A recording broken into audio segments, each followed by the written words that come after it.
Monday morning, March 24th, 2025, for day 2 of our Avalon Rhine River Cruise. We take a quick bus ride from the ship docked directly across from the Eye Film Museum to the pickup point for our Amsterdam Canal Excursion, narrated by a local guide. I corrected the captions to make up for the difficulty hearing over the constant roar of the engines. But I love questions because I learn a lot from you people, because you look at Amsterdam with new eyes, so you see things that I don't see anymore. So please ask me any questions you want. We do have a bathroom in the back. It's only for one person at a time. And we're now actually on what used to be the sea. This used to be salt water here. So this was part of what we call the Southern Sea. And today it's all fresh water, because in 1932, the Dutch, they were tired of all the floodings from the sea. So they built a huge dike, a levee, like man-made construction, which you can actually see from outer space. When the first Dutch astronaut went out into space, he was so excited that he could see it from space because it's in the water, so it's easily discernible. Unlike the Great Wall of China, that was the first Chinese cosmonaut went up. He was very disappointed he couldn't make out the Chinese wall. Of course, much bigger. This dike is only 32 kilometers long, but it cut out the outer sea from the inner sea, and so it all became fresh water here.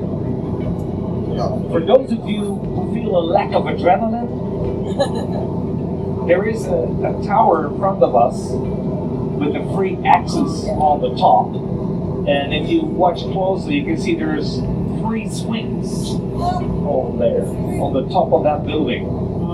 You will see it on the right-hand side, and maybe you've seen it already before.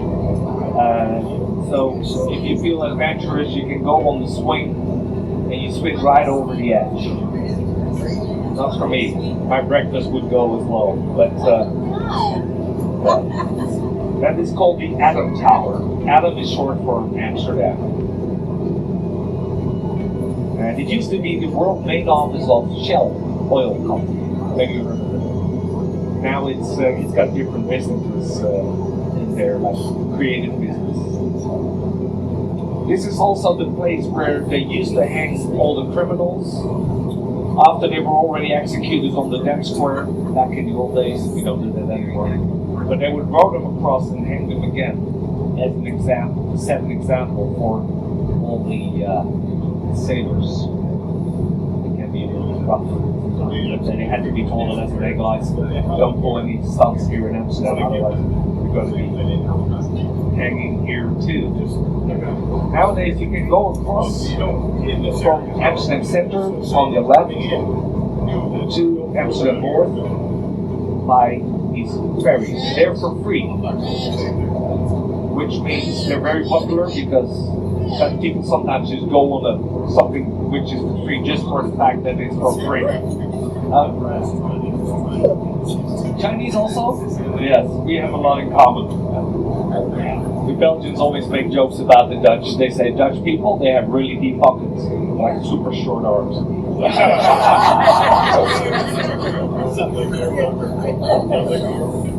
And I heard in China, when I was in China, they said that tipping, that is just a town in China. It's not, we don't do tipping.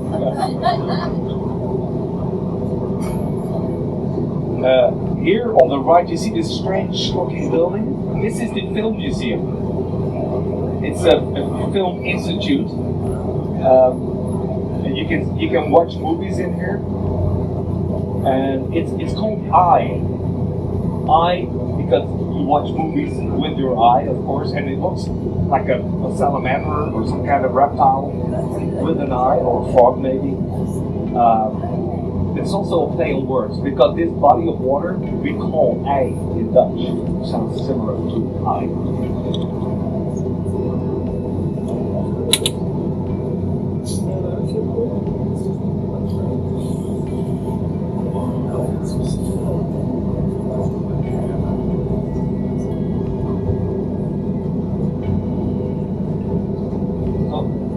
Are you originally from China?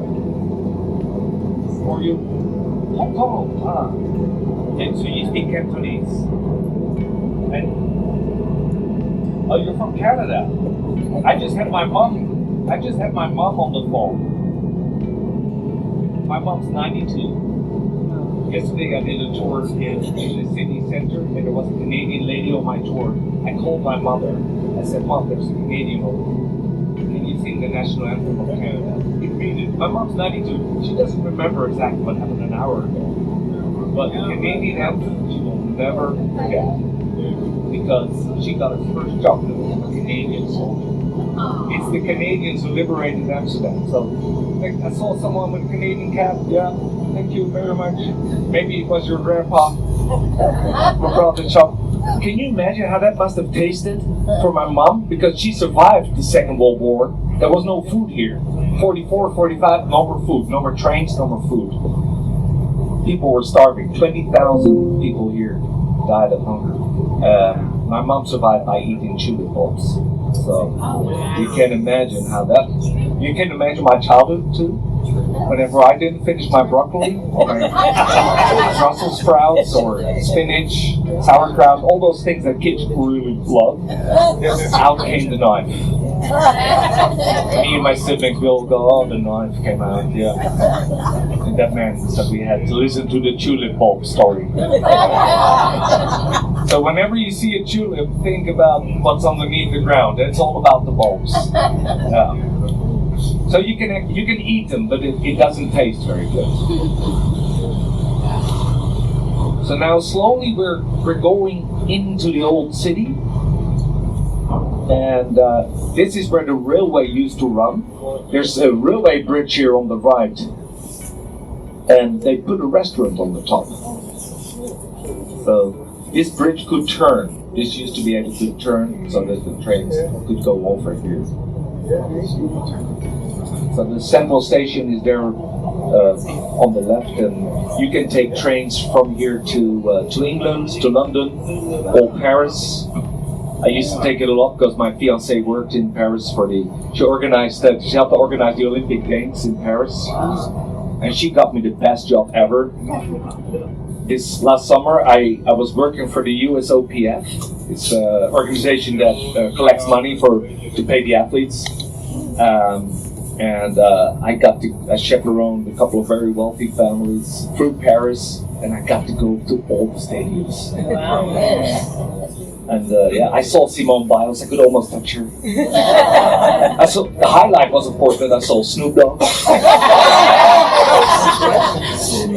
But I had seen him before, because opposite my house there's a coffee shop. You know what those are? And I could, to paraphrase Sarah Palin, I could see Snoop Dogg from my house. But apparently he owns a coffee shop too. So you never know. Maybe you run into it. But the Olympic Games were very, very well organized. I had not expected that because we know the French differently. We have a saying in Dutch, with the Franse slag, with the French way, which means not really well organized, but it was very well organized, I must say. It was beautiful, right in the city center, where they had the skateboarding and breakdancing was not my favorite, I must say, but it was really good to see. So now we're heading into the heart of the city. So in a moment we're going through old sea locks.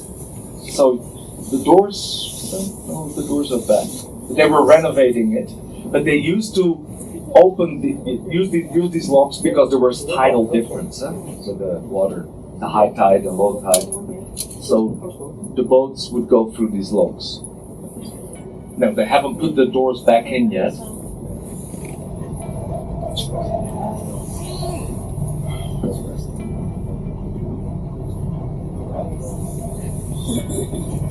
And now we're getting on to our first canal, which is the Prinsengracht, the Princess Canal. And it's the longest of the three main canals. If you looked at the map of Amsterdam, you can see it looks a bit like a cobweb, the city center, a horseshoe shape. Those are those three main canals that were all dug by hand in the 17th century. And it attracts all kinds of visitors, even presidents from the United States. I know we have a lady from the United States here. She's wearing the colors. One of your presidents came here, and he went to this beautiful cafe on the corner here with a beautiful step gable. And first, of course, the Secret Service came, and they said, "Everybody out! Someone very important is coming." And the owner said, "Oh yeah? I don't think so. These are my customers. They're going to stay." All right then. And then Bill Clinton hung with the locals here.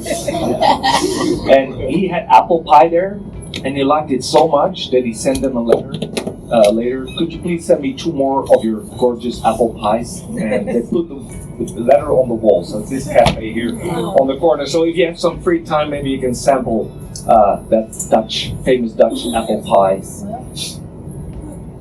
And there is another apple pie place which is often mentioned. It's called Winkel. It's a cafe behind this church here. This is the Northern Church, and it's a Protestant church. You can recognize it by the rooster on the top. Yeah, these are people living in houseboats. If you want to have that experience too, a lot of them are now on Airbnb and special websites where you can rent them, because it's wonderful to stay in there. Yeah, for the tall people, I don't know, you have to really watch out for your heads because these boats are quite low. This boat also, because it has to go underneath the bridges, of course. The houseboats, they have been here for actually before the Second World War, but it became a big thing after the Second World War because of the baby boomers. All those families have been waiting to get babies still after the war, of course. And then, boom, all those babies had to live somewhere. And so they started living, there weren't enough houses.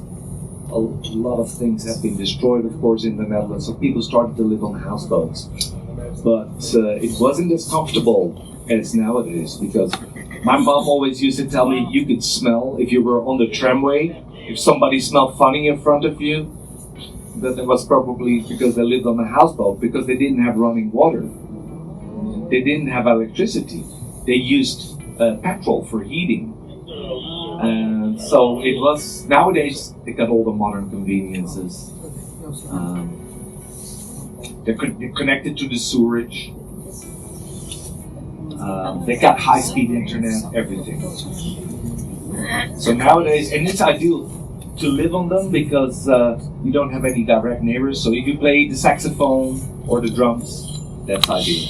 Of course, you have to be a little bit of an exhibitionist, especially if you live in this part, because so many tour boats go through, and especially if you go Sunday morning, early morning, you can see some really interesting things sometimes. Right, now, this is Prinsengracht, the Princess Canal. And it's, for me, it's very dear, because a little bit further down, there's a canal coming up on your left-hand side, and that's where my grandma was born. Maybe, yeah, well, what do I care about your grandma? Well, because the reason I'm mentioning is because my grandma was actually born on the same block where a little girl was hiding during the Second World War, and then you probably know who I'm talking about. And Anne Frank, we call her, Anne Frank, and she's very dear to my heart because I was actually born on a street called Anne Frank. So after Papa and Mama, the first 2 words I could say were Anna and Frank, because I was one of those very adventurous little boys. And my parents made a big mistake.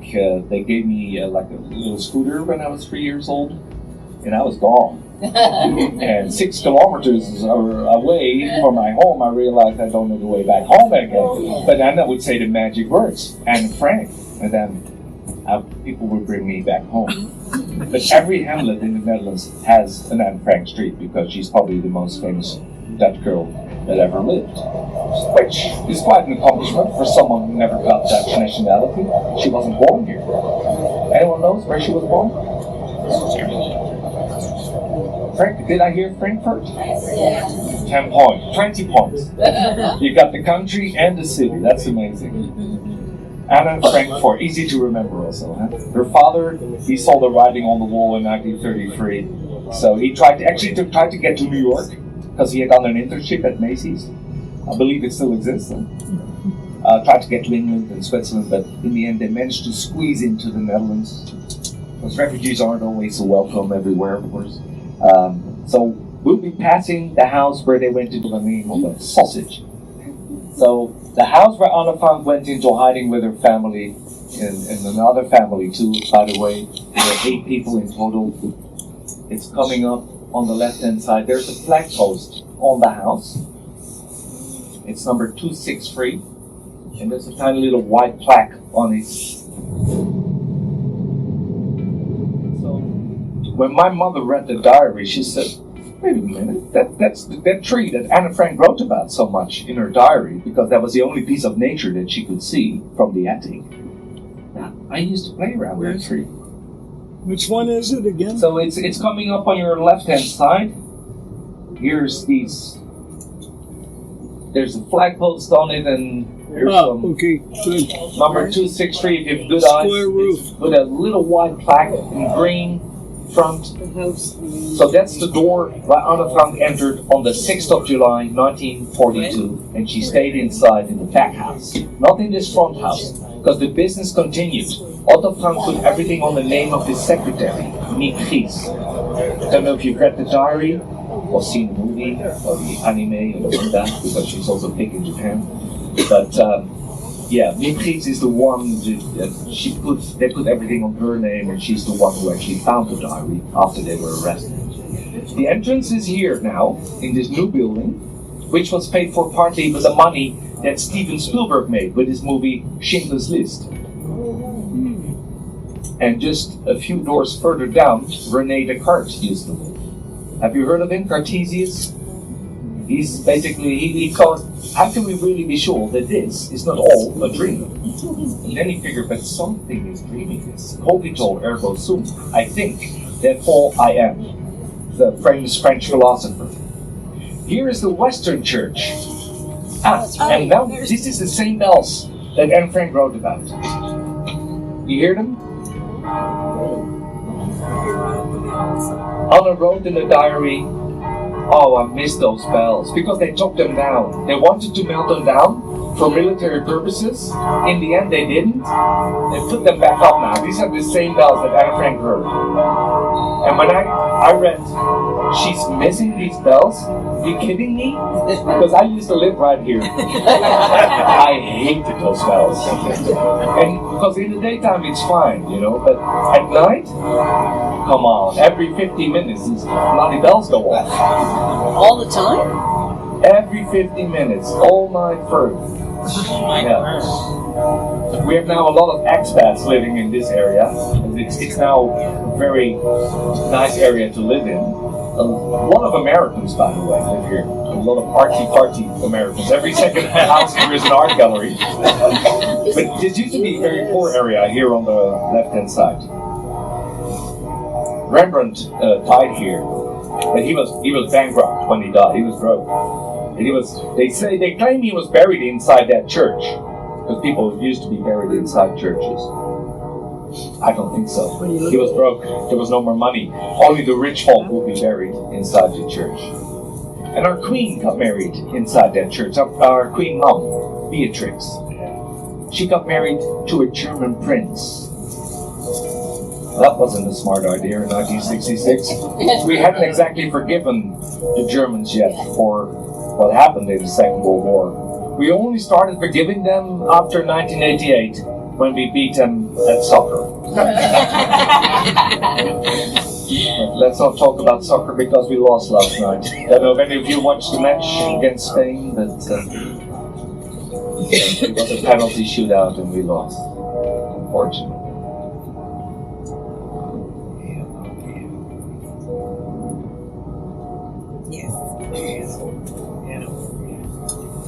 If you want to know what it's like to be on a houseboat, but you don't want to rent one, there is also the option to go to the Houseboat Museum, which is coming up on your right-hand side.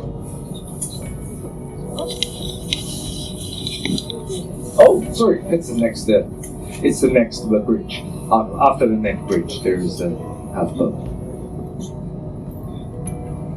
museum.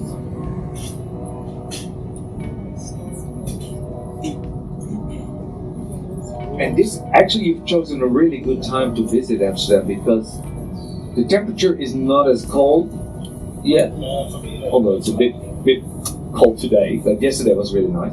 But there's no leaves on the trees yet, which you see, normally in the summer it's nice weather, but you don't see much of the architecture.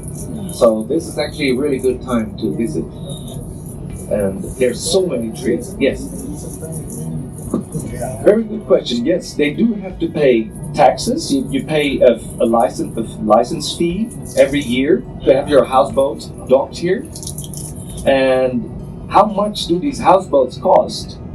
Well, I don't know if there's anyone here in real estate, but you probably know it's all location, location, location. So your spot is worth a lot of money. You could have a really bad-looking houseboat, but if it's on the good spot, it's worth a lot of money. And then you can take that. The houseboats themselves are not worth that much money, but it's the spot because they don't give out any new licenses. This is the Houseboat Museum. They can tell you all about it here. So it is on the Prinsengracht. Gracht is yes. How deep is the canal? How deep is the canal? Well, you could find out by jumping in, but it's a bit cold. Although our queen swam through this canal, our present queen, Maxima Sorregeta, very Dutch name. She's from Argentina. Because our royal family, they will have one drop of Dutch blood, and they like to keep it that way. But she swam there. Every year we have a swimming race through here to collect money for research on ALS or Lou Gehrig's disease. But to come back to your question, sir, I've read in all the books that it's 3 meters deep, but don't jump because there will be at least 1 meter of bicycles and supermarket carts. Every day there's a boat going through the canals with a crane taking out all the bicycles because unfortunately there's a lot of people who think that it's a really nice idea to, when you're in Amsterdam and you visit Amsterdam, and mostly it's other Dutch people who come to Amsterdam, they think, oh, Amsterdam, anything goes, like they're really drunk, and let's take a bicycle and throw it into the canal. So 14,000 bicycles per year wind up on the bottom of the canal.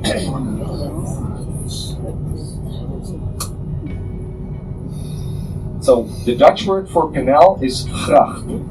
Can you say that? Gracht. I can teach you a whole sentence if you want. You could go back home and just say, oh, I've been to Amsterdam and I saw 88 allemachtig prachtig verlichte grachten. Can you say that? Yeah. Sure you can. Just repeat after me all together. 88. Wonderful. Allemachtig. Prachtig. Verlichte. Grachten. Wonderful. If we had a green card, I would give it to you. You just said your mother is. No, just kidding. What did you say? No, you said 88 wonderfully illuminated canals. But we have more than 88 canals. We have 165 grachten, 165 canals. But you can forget about the number. Just remember, it's most canals of any city in the whole world. And don't let anyone in Italy tell you anything else. Do we have any Italians here? Maybe Italian heritage.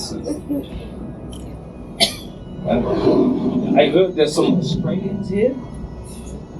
You know what Australia used to be called before 1860? New Holland. The Dutch went there, they went everywhere. Do we have anyone from New Amsterdam here? Nowadays it's called New York. Any New Yorkers? or Vancouver is also named after a Dutchman. And they went to New Zealand as well. That's still called New Zealand. Yeah. Now, this is a real test for every captain. Yeah, he's going to turn the boat around and go into this canal. You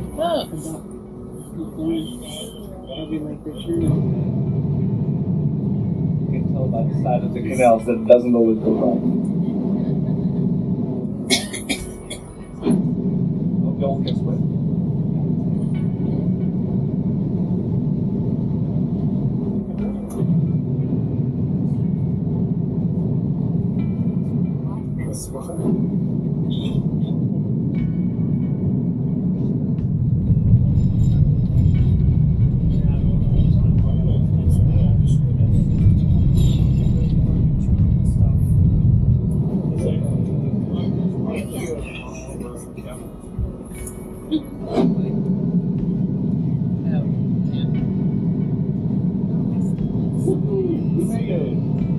We don't have to swim. Maybe you think, yeah, never going to swim in this water. Because it looks a bit murky. And actually, it's not that bad. And let me just show you.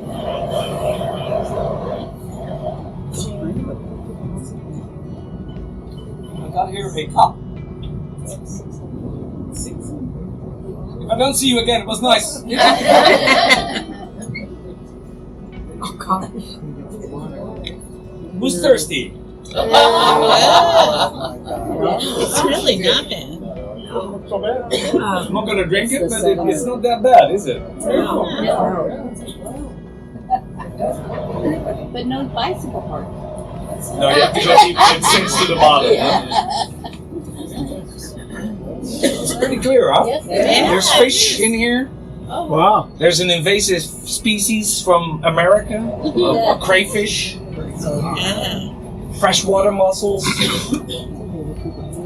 It must just look like that because of the bikes. I want to exchange that for the chocolate. Yeah, Julie, it's clear. Nobody wants to sip? You first. Leads. Maybe at the end.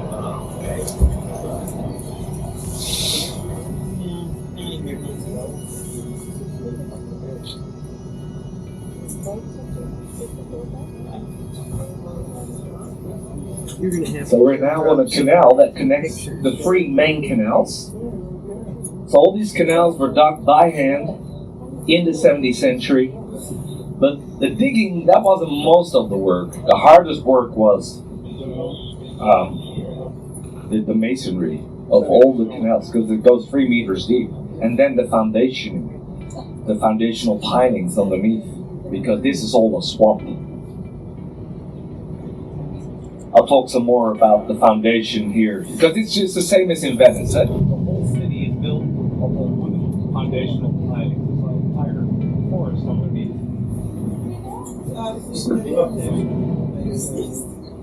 And Amsterdam is a very picturesque city. Many movies have been filmed here on this particular canal. Maybe the elder people can remember James Bond movie, Diamonds of Rubber, with Sean Connery. Yes. I was here somewhere where Sean Connery entered the Amsterdam Canal House and he got into a big fight. Another film was filmed here. You see those people sitting on that bench over there on the left? The bench was actually stolen because it was in a movie called The Fault in Our Stars. It's about it's a really sad movie about a girl with cancer, and they go to Amsterdam and going to meet a writer. But I think they got their first kiss, if I'm not mistaken, on that bench. So the bench got stolen. They replaced it with another bench. That bench got stolen too. The Hitman's Bodyguard is actually filmed close where we're gonna dock with Samuel L. Jackson and Ryan Reynolds. And last summer there was a lady on my tour, and at the end of the tour she said, "Do you know Ryan Reynolds?" Well, I said, because I'm really bad with names. But and her daughter went laughing so hard. "Ha, Mom!" He doesn't, because she said, "Well, I'm his mother-in-law." Okay, good for you. Then I told my fiancée, and she said, "Fuck yeah, Blake Lively's mom on your tour." I don't know Blake Lively either. But I do know your second president, if you're from the United States. Is there anyone from the United States? Yes, there's quite a lot. Who was your second president? I'll give you a hint. His son also became president. Yeah, John Adams of the Adams family. Yeah, because John Quincy also came with him here. Yeah. He lived 2 years in Amsterdam, and he was here as an ambassador. But his main task was to get a big loan. He was to make Dutch people separate from their money. That's probably why it took him 2 years. And he finally got the money. And behind that blue, big salt pepper container looking thing, there is a big house. The fifth one from the corner is actually now a museum. And that's where John Adams got 5 million guilders. Now 5 million, because you needed money, because you had a bit of a scrimmage with the British. And of course cost money. So he needed to get money from the Dutch. The Dutch were, in the end, they were willing to give him the 5 million guilders because the enemy of your enemy becomes your best friend. And we had 4 wars with England. 4 consecutive wars. And if you look up the word Dutch in the Oxford Dictionary, you look at the D, Dutch, you see 2 pages of insults. If you think about it, you know any Dutch proverbs or sayings? Like, for example, if I'm going on a date tonight, and in the end I suggest, "Shall we go Dutch?" I'm not going to get lucky.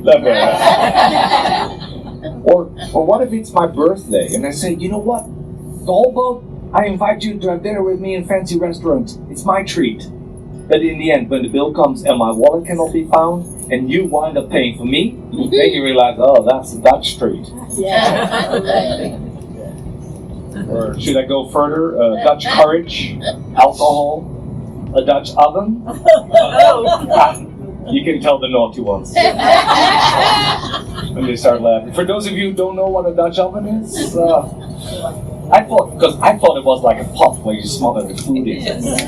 But then I made the big mistake of dating an Australian girl for 5 years. She showed me what she thought a Dutch oven was.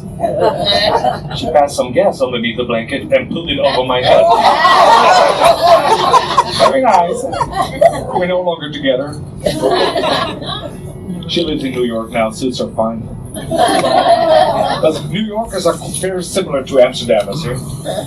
When I ran the marathon in New York, there was a sign on the subway after I finished, and I took the subway and said, "Be a New Yorker, don't hold the door for anyone." I got running home. Same level of courtesy you don't get here when you try to cross the street. Now you see here, this is what we call the Golden Bend. Here you see these huge mansions. They have beautiful gardens behind. This is where the richest patricians used to live. And, you know, they were very super wealthy because they showed it off because they used to levy taxes according to the width of the facade. So the wider your house, the more money you had to pay. And, yeah, the Dutch, like I said, they had this reputation. So most houses are quite narrow, but here they really wanted to boast their wealth. Also by showing that they have natural stone. You see this house on the corner, all built with natural stone, because we don't have any natural stone here. Are there any cat owners here? Anyone owns a cat? No, you're right, nobody owns a cat, the cat owns you. But here's a cat museum. The cat cabinet. Then you can see what the cat thinks of us. Yeah. It's a whole museum dedicated to pictures of cats. It's actually dedicated to the owner's cat, is deceased. Excuse me. Are these still just individual homes? Individual homes? Individual homes? Well, they used to be individual homes Not for anymore. very wealthy families, but nowadays it's all, nobody lives there anymore. It's all banks and law firms, mostly financial institutions. Amsterdam is a big financial hub because we invented capitalism here. Yay! The first stock market was here in Amsterdam. Oh, I lied actually. There is someone living here. The house with the flag hanging on it and the two pillars and the little balcony. That's where our mayor lives. That's not him, because our mayor is a woman. Ladies, for the first time in 1,000 years, that we have a woman as a mayor. And you won't believe the amount of bashing she gets, because I think most people aren't used to it yet. Look at the beautiful facades up here. There's two dogs with a bone in their mouth, and there's Neptune riding a wheel. See, there is a canal which has 7 bridges in a row. But maybe if there's a boat in there, then you can't really count them all. But it's a nice view. And I was right, the sun's coming out.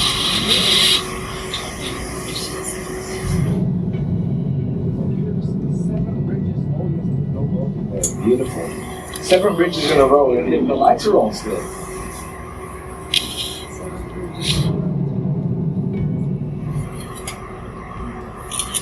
If you do a night tour on the night tour, then it's very romantic, and then all the lights are on.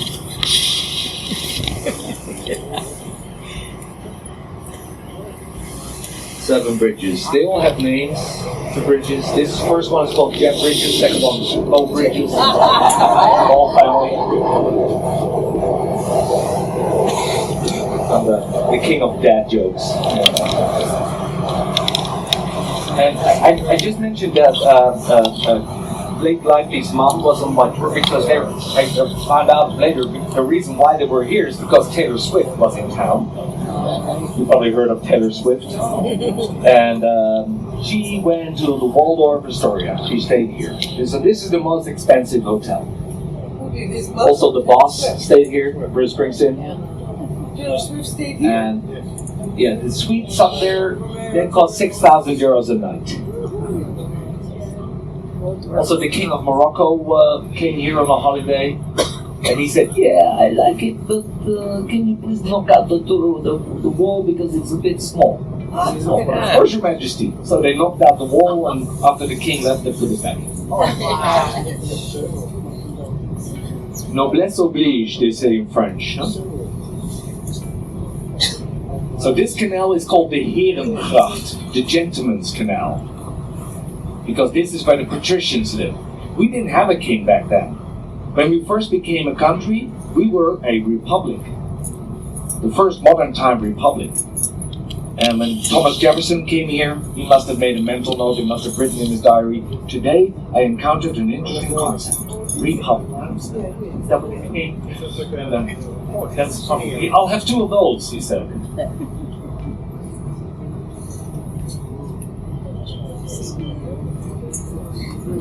Here on the left is one of those museums where you can visit and you can see how people live with the furniture in there, just like they just walked away, the kitchen and everything. It's very interesting to see, and also there's a beautiful garden behind. This is the Billet Holthausen Museum. Very difficult name. This is one of the, I think, 3 or 4 museums that you can visit and you can see what these houses look like on the inside. Now in a moment, we're coming out on the river which gave its name to the city. And it also gave its name to the beer. Do you know? The Amstel, yes. So they, 750 years ago, they decided to build a dam in the Amstel. And they got a really creative committee together and they came up with a name for the city, Amsterdam. And here on the right, there's a beautiful wooden drawbridge from the 17th century. It's called the Skinny Bridge. And they say if you go underneath it and you kiss each other, you're going to stay together forever. That's why we're going to the left. Because forever, that's a mighty long time.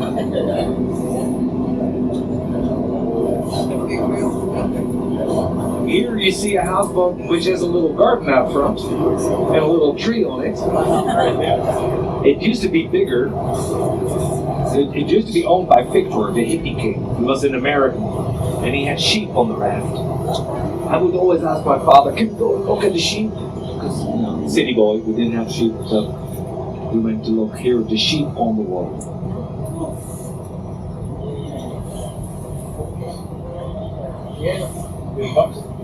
So now we're passing by the ballet and the opera house. It's really, if you look like ballet, this is one of the best in the world. When the Russia-Ukrainian war broke out, the leading lady of the Bolshoi ballet in Moscow, she left. And she could go in any ballet in the world, of course, but she chose to go here. So that's saying something about the quality. And then behind here, that's where our mayor works. This is the city hall.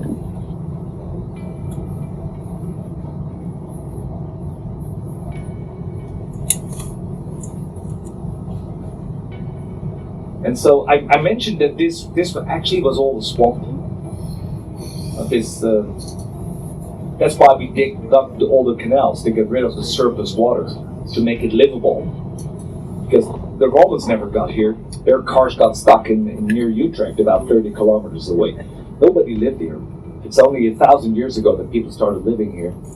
And they were like really stubborn people who, you know, that's why they started wearing wooden shoes, because leather decays in this mushy, wet surface. But originally all the houses were built out of wood, but then wood catches fire easily, so it burned down. Yeah, two big city fires, 75% of the city burned down, and then they built houses out of stone. But they said, we don't have any stone, we'll bake it. So that's why we have so many bricks. But what happens if you build a house out of bricks? It's heavy. If you build it on a swamp, it will slowly sink away. So that's why they had to hammer away pilings into the earth through the peat. There's 12 meters of peat here. Underneath the peat, there's a layer of sand. So actually, the houses are all standing on the sand layer. But sometimes when those wooden pilings come into contact with oxygen, they start to rot. And then you get what we call dancing houses. So here on the left, you can see a fine example of 4 houses, which are a little bit crooked. And the only one that's straight is the Irish bar. Which makes sense, because in the other houses you don't need to drink. You're too drunk.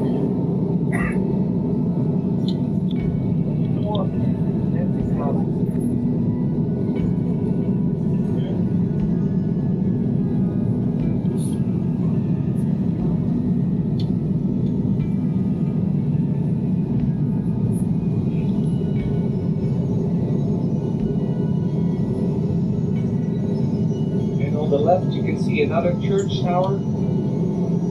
The French impressionist Manet, he made a nice painting of this field.